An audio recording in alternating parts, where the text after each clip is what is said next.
오늘도 영과 진리로 살아계신 하나님 앞에 예배하는 우리 모든 성도님들 가운데 예배를 통해 주시는 하나님의 크신 은혜와 평강이 함께 하시기를 주님의 이름으로 축복합니다. 예수 그리스도의 십자가는 두 개의 상반된 이미지를 가지고 있습니다. 일반적으로 우리가 알고 있는 십자가의 이미지는 고난이죠. 인류의 모든 죄를 대신 짊어지셔야 하는 엄청난 자기 희생입니다. 할만하시거든 이 잔을 내게서 옮겨 주시옵소서, 이렇게 기도하실 수밖에 없었던 두려움이고 슬픔입니다. 우리 주님, 우리와 똑같은 인성을 가지셨기에 당연히 가지셨을 그러한 마음들이라 할 수 있습니다. 그런가 하면 십자가가 가지고 있는 또 다른 이미지는 영광입니다.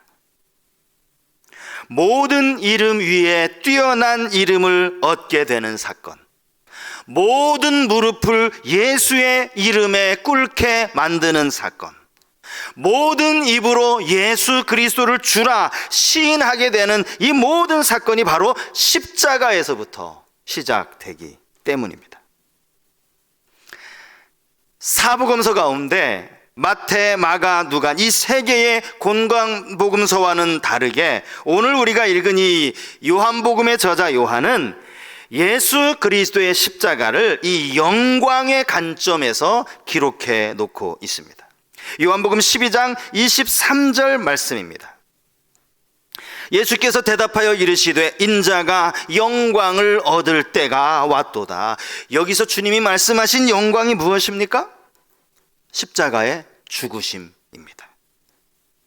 이 말씀을 하실 때 이미 예수님은 예루살렘에 입성을 하신 다음이었습니다. 요한복음에서만 찾아볼 수 있는 말씀이 또 하나가 있어요. 요한복음 7장 39절 말씀입니다. 이는 그를 믿는 자들이 받을 성령을 가리켜 말씀하신 것이라. 예수께서 아직 영광을 받지 않으셨으므로 성령이 아직 그들에게 계시지 아니하시더라. 여기 나오는 이 영광도 예수 그리스도의 죽음으로부터 시작된 그분의 부활과 승천을 가리키는 말씀입니다. 그러므로 십자가는 영광 그리고 고난, 이 두 개의 이미지를 동시에 가지고 있습니다. 이것은 동전의 양면과도 같습니다. 여러분, 이 사실이 오늘날 신앙생활하는 우리에게 아주 중요한 의미를 가지고 있어요. 고린도후서 4장 17절에 보면 이런 말씀이 나옵니다. 우리가 잠시 받는 환난에 경한 것이 지극히 크고 영원한 영광에 중한 것을 우리에게 이루게 함이니. 성경 어디에도 예수 그리스도를 믿는 자들에게 하나님이 특별히 보호하사 고난을 면제시키실 것이다, 고난을 유월시켜 주실 것이다, 그런 말씀이 한 군데도 나와 있지 않습니다.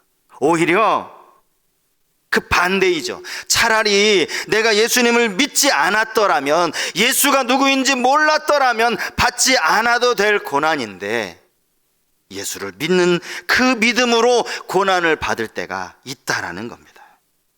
믿음으로 인한 고난이 찾아올 때 우리 모두의 마음에 새겨야 할 말씀이 아까 말씀드린 이 말씀입니다. 환난은 잠시 받는 것이고 영광은 영원한 것이다. 그러므로 고난이 싫다고, 그 고난을 피하겠다고 영원한 영광을 놓쳐서는 안 될 일입니다. 더더욱 믿음을 버려서는 안 될 일입니다. 우리 주님께서 고난을 통해 영광을 바라보며 참으셨듯이 믿는 성도들도 잠시 받는 이 환난을 통해서 영원한 영광을 바라볼 수 있어야 합니다. 포기하지 말고 끝까지 참아내야 하는 것입니다. 사도 요한이 십자가를 이 영광으로 묘사하고 있다는 것을 우리는 오늘 본문 말씀을 통해서도 확인해 볼 수 있습니다. 본문은 예수님께서 제자들과 함께 겟세마네 동산에서 기도하시고, 그리고 그 다음날 새벽에 로마의 군인들에 의해 잡히시는 장면이 기록된 말씀입니다. 오늘 본문에 기드론 시대 건너편에 있는 동산, 가끔 제자들과 함께 모이시던 곳, 그래서 유다도 잘 알고 있었다는 그곳은 바로 겟세마네 동산을 의미합니다. 여러분, 예수님이 잡히시는 이 장면은요, 마태, 마가, 누가, 요한 이 네 개의 복음서에 동일하게 기록이 되어져 있습니다. 그런데 앞에 세 개의 복음서와 이 요한복음이 조금 다른 부분이 있어요. 요한이 의도적으로 삭제해버린 부분이 있다라는 거예요. 먼저는 요한복음에는 주님이 겟세마네 동산에서 기도하셨다는 내용이 없습니다. 누가는 예수님이 기도하실 때 땀방울이 핏방울이 되도록 기도하셨다라는 아주 구체적인 묘사까지 하지 않았습니까? 뿐만 아니라 마태복음, 마가복음, 누가복음, 세계복음서 모두가 예수님이 하나님께 이 잔을 내게서 옮기게 하옵소서, 지나가게 하옵소서, 이런 기도를 드렸는데 요한은 이 내용을 일부러 제외시켰다는 거예요. 그 이유가 뭡니까? 십자가를 앞두고 고뇌하시는 예수님이 아니라 오히려 십자가를 영광으로 알고 당당하게 지시는 그런 예수님에게 초점을 맞추었기 때문이에요. 다른 복음서에 보면 유다가 예수님께 다가가서 입을 맞추는 장면이 나오죠. 아직 어둠이 가시지 않은 새벽 아닙니까? 로마의 군인들이 동산에 찾아왔지만 어느 누가 예수님인지 분간하기가 어려우니까 가룟 유다가 이제 대제사장들과 로마의 군인들과 미리 사전에 약속된 신호, 예수님에게 다가가서 내가 입 맞출 테니 그 사람이 예수니까 그 사람을 잡아가라, 이렇게 약속된 신호였어요. 그런데 오늘 본문에는 그렇게 기록이 되어지지 않아요. 예수님이 당신 스스로가 내가 예수다, 내가 나사렛 예수다라고 당당하게 밝히신 것으로 기록되어져 있어요. 내가 그니라라는 이 말이 바로 그 말씀입니다. 헬라어로 내가 그니라라는 이 말씀, 에고 에이미, 많이 아마 들어보셨을 겁니다. 요한복음서 안에 이 말씀이 여러 곳에 나오죠. 당신의 존재를 증언하실 때, 당신을 소개하실 때 사용하셨던 말씀이에요. 나는 포도나무다, 나는 생명의 떡이다, 나는 선한 목자다, 나는 길이요 진리요 생명이다. 다 이것이 에고 에이미, 나는 무엇이다, 이렇게 당신을 소개하는 내용입니다. 사람들의 눈을 피해서 뜨거운 대낮에 물을 기르러 볼 수밖에 없었던 사마리아 여인, 주님은 그 여인을 의도적으로 찾아가십니다. 우물가에 앉아서 그녀가 오기를 기다리십니다. 그리고 그녀를 만나 그녀와 나누는 대화의 맨 마지막 장면에 이런 말씀이 나와요. 요한복음 4장 25절과 26절 말씀.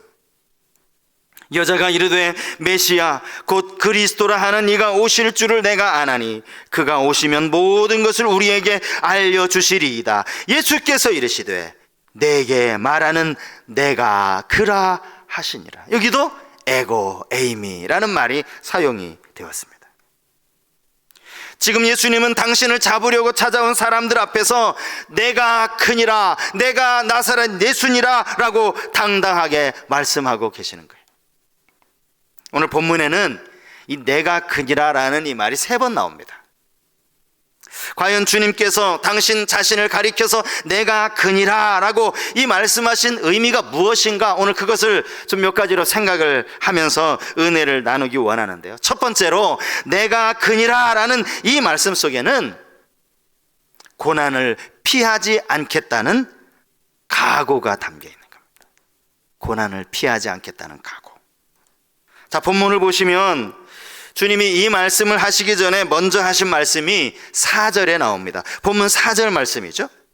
예수께서 그 당할 일을 다 아시고 나아가 이르시되 너희가 누구를 찾느냐. 여기서 그 당할 일을 다 아셨던 말씀이 무슨 말씀이겠습니까? 지금 당장 군인들에게 잡혀가실 것뿐만 아니라 빌라도에게 신문을 받으실 것뿐만 아니라 장차, 아니 그날 오후가 되겠죠, 십자가에 달려 죽으실 것까지 다 알고 계셨다라는 그런 의미입니다. 그러므로 주님은 지금 군인들에 의해 잡혀갈 준비가 이미 되어 계셨습니다. 그래서 주님이 먼저 나아가신 거예요. 여기 나아가셨다라는 이 말도 적극적으로 자신을 드러내 보이셨다라는 그런 의미입니다. 비겁하게 숨지 않으셨다라는 거죠. 주님은 먼저 누구를 찾느냐고 물으십니다. 여러분, 주님이 지금 몰라서 물으시는 겁니까? 너희 누구를 찾느냐? 몰라서 물으시는 게 아니에요. 그들 앞에 주님이 당당하게 자신을 나타내시려고 이렇게 물으신 것입니다. 오늘 본문을 가만히 보시면 이 장면에서 요한은 아주 신기한 장면 하나를 놓치지 않아요. 자, 그게 뭔가 하면 본문 6절에 나옵니다. 자, 6절 말씀을 한번 여러분 보시겠습니까? 예수께서 그들에게 내가 그니라 하실 때에 그들이 물러가서 땅에 엎드러 치는지라. 이 말은 그들이 놀라서 뒷걸음질을 치다가 넘어졌다라는 그런 말입니다.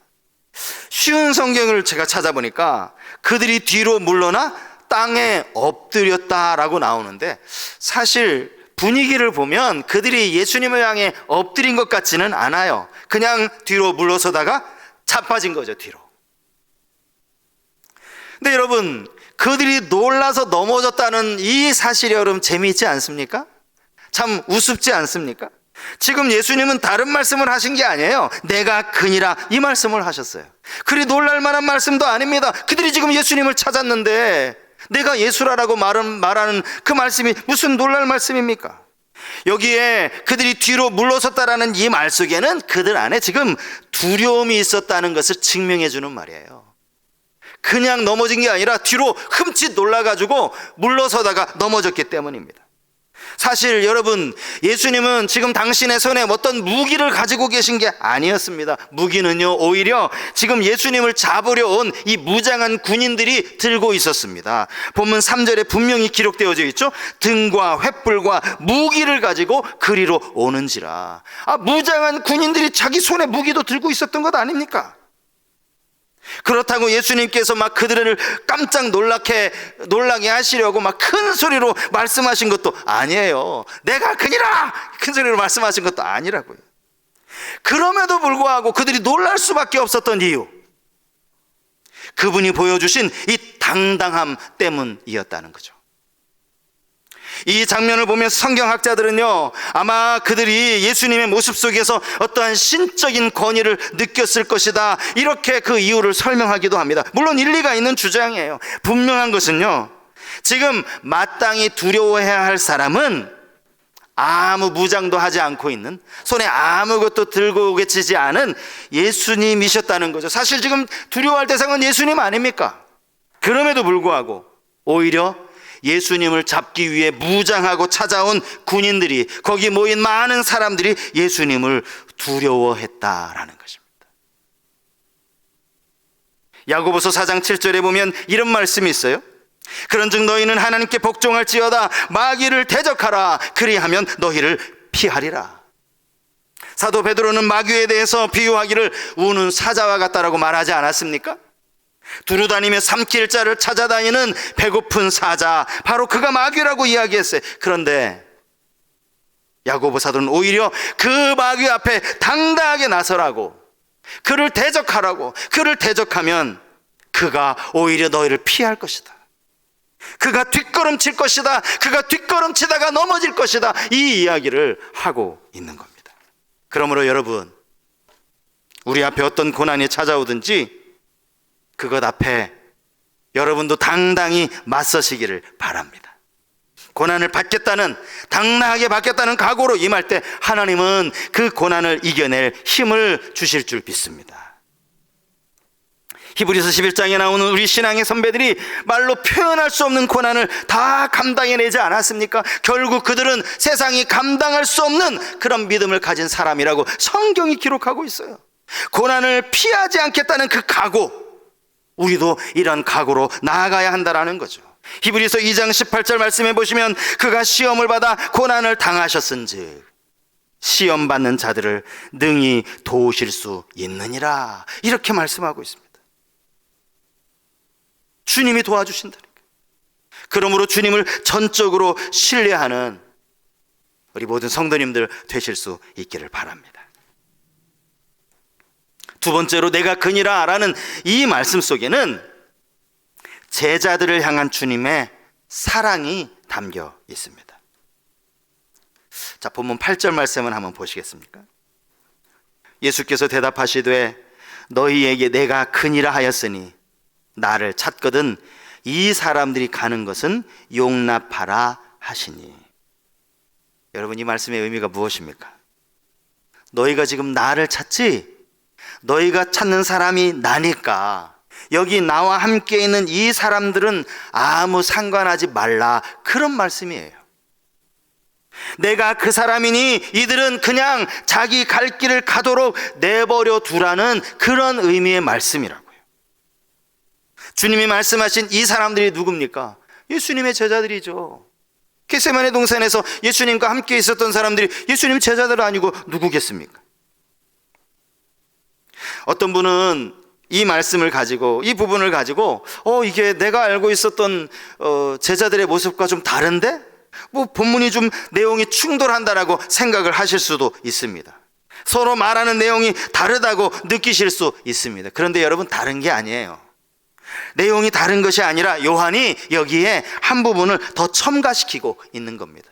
마태와 마가는 제자들이 예수님을 버리고 도망했다라고 성경이 분명히 그렇게 기록하고 있어요. 그런데 오히려 요한은 그들이 도망할 수 있도록, 예수님을 버리고 자기 길을 갈 수 있도록, 이 자리에서 피할 수 있도록 주님이 먼저 그것을 허락하셨다라고 그렇게 말씀을 하고 있는 겁니다. 그 이유가 무엇입니까? 그 이유가 본문 9절에 나와요. 9절에 이는 아버지께서 내게 주신 자 중에서 하나도 잃지 아니하였사옵나이다 하신 말씀을 응하게 하려 함이로라. 예수님이 기도하셨거든요. 요한복음 17장에 예수님이 제자들 위해 기도하셨거든요. 이들 중에 하나도 잃지 않게 주님 해달라고, 내가 그렇게 하겠노라고 기도하셨거든요. 제자들을 위해 기도하신 겁니다. 이 기도를 응하게 하시려고 너희들은 나를 찾으러 왔으면 나만 데리고 가라, 이 사람들은 제 갈 길 가게 해라, 이렇게 말씀을 하셨다는 겁니다. 사실 제자들이 예수님을 버리고 자기만 살아보겠다고 도망쳤다라는 그 말, 결코 틀린 말은 아닙니다. 틀린 해석은 아닐 겁니다. 하지만 여러분, 그런 상황에서 누구는 안 그렇겠습니까? 주님께서 베드로에게 네가 3번 나를 부인할 것이라고 분명히 말씀하셨을 때 베드로가 뭐라고 얘기합니까? 내가 주와 함께 죽을지언정 주를 부인하지 않겠나이다. 차라리 내가 죽겠습니다. 그렇게 말했던 베드로도 예수님 부인했어요. 우리 중에 어느 누구도 나는 절대 그렇게 하지 않았을 것이라고 장담할 수가 없다라는 거예요. 아무리 믿음이 좋아도 그럴 수 있다라는 거예요. 베드로처럼 주님을 부인할 수 있고 제자들처럼 주님을 버리고 도망할 수 있다라는 겁니다. 우리 스스로를 합리화시키자는 그런 의미의 말씀이 아닙니다. 우리의 연약함을 주님이 다 알고 계신다는 그 말씀을 드리고 싶은 겁니다. 그럼에도 불구하고 주님이 우리를 사랑하신다는 그 말씀을 드리고 싶은 겁니다. 내가 그니라, 이 짧은 말씀 속에는요, 제자들을 향한 주님의 사랑이 담겨 있습니다. 내가 이들만큼은 하나도 상하지 않도록 내가 지키겠다는, 이들과는 상관없는 일이니 이 사람들은 자기의 가는 것을, 자기 길을 가도록 용납하라 라는 이 말씀 속에는 제자들이 가진 그 믿음의 연약함까지 보듬어 주시는 주님의 사랑이 담겨 있다라는 겁니다. 나는 잡아가도 좋으니 이들은 놓아달라는 겁니다. 여러분, 이게 바로 십자가의 사랑 아닙니까? 우리의 죄값으로 우리가 져야 하는 십자가입니다. 주님이 이렇게 말씀하시는 거예요. 얘들아, 십자가는 내가 질 테니 너희는 거기서 내려오라는 거예요. 저주는 내가 받을 테니 너희는 하나님과 화평을 누리라는 겁니다. 벌거벗음의 그 수치는 내가 받을 테니 너희는 주님이 주는 참 기쁨을 누리라는 겁니다. 내가 크니라. 이 말씀 속에 우리를 향한 주님의 사랑이 담겨 있다는 이 사실을 여러분 꼭 잊지 않고 기억하시기 바랍니다.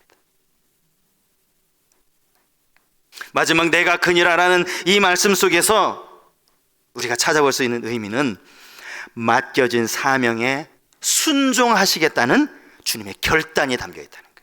맡겨진 사명에 순종하시겠다는 결단. 자, 본문 11절 말씀 우리 같이 한번 읽어볼까요? 11절 말씀 같이 한번 읽겠습니다.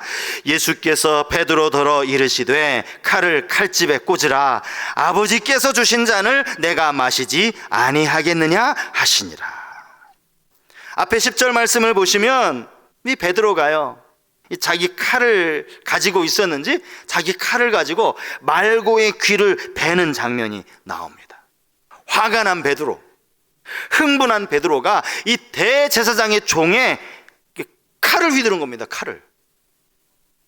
누가는요, 이 장면에서 말고의 귀가 이렇게 잘려서 땅에 떨어졌다라고 그렇게 기록하고 있어요. 예수님께서 그 귀를 만져서 고쳐주셨다는 그렇게 기록이 나와 있는데, 아마도 그 떨어진 귀를 예수님이 다시 붙여주시면서 고쳐주신 것이 아닌가, 그렇게 짐작을 할 수 있습니다. 중요한 것은 바로 이어서 주님이 하신 말씀이죠. 아버지께서 주신 잔을 내가 마시지 아니하겠느냐. 아버지께서 주신 잔. 여러분, 주님이 말씀하신 이 아버지께서 주신 잔은요, 오늘 요한은 기록하지 않았지만 밤새도록 겟세마네 동산에서 기도하시면서 할 수만 있으면 이 잔을 내게서 옮겨달라고 말씀하신 그 잔 아닙니까? 그 십자가의 잔. 이제 주님은 이 잔을 내가 마셔야 한다는 이 사명을 깨닫고 마음의 준비가 되어 계셨다는 것을 보여주는 겁니다. 내가 마시지 아니하겠느냐라는 이 말씀은 오직 내 뜻대로가 아니라 아버지의 뜻대로 되기를 원한다는 주님의 기도의 응답이라 할 수 있습니다. 이제 아버지의 뜻을 알았으니 그 길을 걸어가는 것이 마땅하지 않겠느냐는 말씀입니다. 당신의 사명을 위해 순종을 결단하시는 그러한 모습이라 할 수 있습니다. 오늘 우리도 주님이 마신 고난의 잔을 마셔야 합니다. 주님이 자기 십자가를 지고 나를 따르라고 말씀하신 것처럼 우리도 주님이 허락하시는 잔을 마셔야 합니다. 주님은 야고보와 요한에게 이렇게 말씀을 하시죠. 내가 마시려는 잔을 너희가 마실 수 있느냐? 그들이 뭐라고 말합니까? 마실 수 있다라고 말합니다. 그래서 주님도 이렇게 말씀하세요. 너희도 정녕 내 잔을 마시게 될 것이다. 세상에서 믿음으로 인하여 당하는 고난이 2000년 전 우리를 위해 주님이 마신 그 고난의 잔과 여러분 비교할 수 있겠습니까? 고난이 얼마나 깊으냐 하는 것보다 그 고난을 얼마나 잘 참고 인내하느냐, 그것이 더 중요하다는 사실입니다. 히브리서 12장 2절에는 이런 유명한 말씀이 나옵니다. 믿음의 주요 또 온전하게 하시는 이인 예수를 바라보자. 그는 그 앞에 있는 기쁨을 위하여 십자가를 참으사 부끄러움을 개의치 아니하시더니 하나님 보좌 우편에 앉으셨느니라. 예수를 바라보는 우리도 이 고난의 잔을 부끄러워하지 말고 참아야 합니다. 주님이 받으신 이 고난의 잔은요, 단순히 고난의 잔이라기보다는 사명의 잔이라 할 수 있습니다. 십자가를 통해서 온 인류를 구속하시려고 하는 놀랍고 위대한 사명입니다. 주님은 오늘 우리에게도 사명의 잔을 주셨습니다. 그 사명의 잔이 무엇입니까? 주님의 몸된 교회를 마음을 다해 섬기라는 것이죠. 여러분은 평신도가 아닙니다. 여러분은 이런 의미에서 사명자입니다. 여러분은 교회의 구경꾼이 아닙니다. 여러분들은 교회를 섬겨야 하는 종입니다. 여러분들 자신이 교회입니다. 그러므로 여러분 스스로를 건강하게 세워가야 합니다. 십자가는 고난의 이미지와 영광의 이미지, 이 두 가지를 함께 가진다고 제가 말씀을 드렸습니다. 주님께서 고난의 잔을 마다하지 않으신 것처럼 우리가 마셔야 할 이 고난의 잔이 있다면 그것과는 비교도 할 수 없는 영광이 있음을 기억하시고 그 잔을 받으시는 여러분들 되시기 바랍니다. 주님께서 우리를 위해 당신의 몸이 찢기는 고난을 받으셨음을 기억하고 우리에게 맡겨주신 사명의 잔을 그리스도인으로서 맡은 직분자로서 그 사명을 감당하는 우리 모든 성도님들 되실 수 있길 바랍니다. 다윗과 요나단이라고 여러분 아시는 분들도 계실 텐데요. 복음성가 듀엣 가수죠. 이분들이 부른 찬양 중에 송명희 시인이 이제 글을 쓰고 또 김석균 씨가 거기에 곡을 붙인 쓴잔이라는 찬양이 있어요. 쓴잔. 앞부분만 이 영상을 잠깐 좀 보도록 하겠습니다.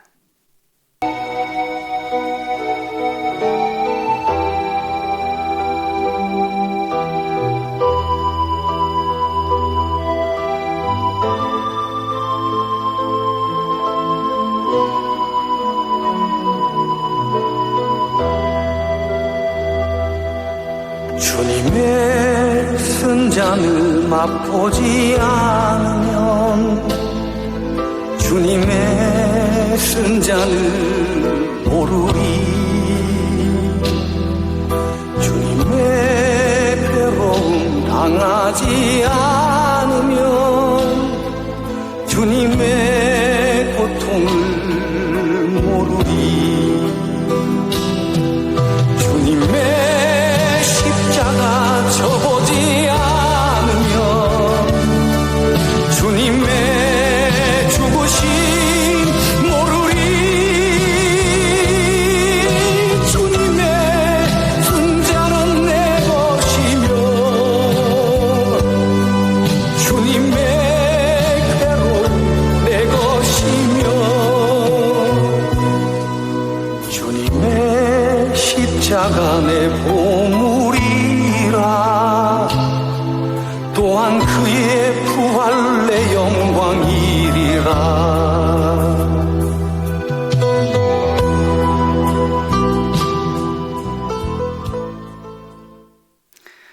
주님의 쓴 잔을 맛보지 않으면 주님의 쓴 잔을 모르리. 주님의 괴로움 당하지 않으면 주님의 고통을 모르리. 주님의 십자가 져보지 않으면 주님의 죽으심 모르리. 주님의 쓴 잔은 내 것이며 주님의 괴로움 내 것이며 주님의 십자가 내 보물이라.